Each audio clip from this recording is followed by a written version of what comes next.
ভারতের কিংবদন্তি সঙ্গীত শিল্পী আশা ভোসলে আর নেই। রোববার মুম্বাইয়ের এক বেসরকারি হাসপাতালে শেষ নিঃশ্বাস ত্যাগ করেন তিনি। মৃত্যুকালে তার বয়স হয়েছিল 92 বছর। হৃদরোগ ও শ্বাসজনিত জটিলতায় ভুগছিলেন এই গুণী শিল্পী।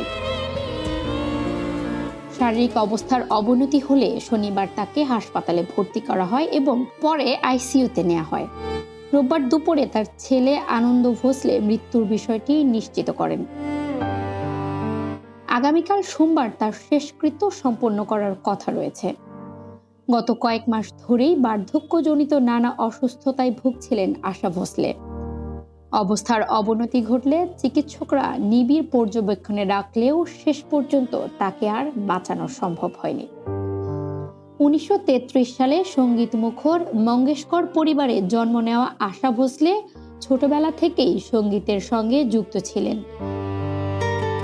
মাত্র 9 বছর বয়সে পেশাদার গানের যাত্রা শুরু করেন তিনি।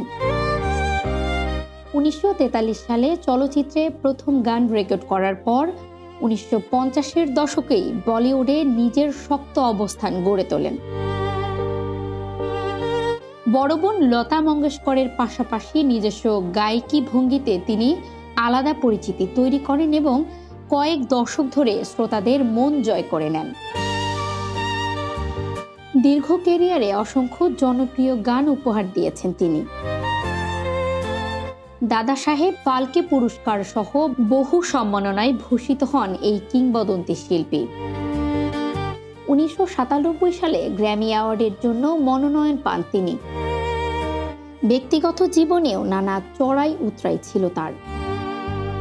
মাত্র 16 বছর বয়সে গণপতরাও ভোসলেকে বিয়ে করলেও সেই সম্পর্ক দীর্ঘস্থায়ী হয়নি।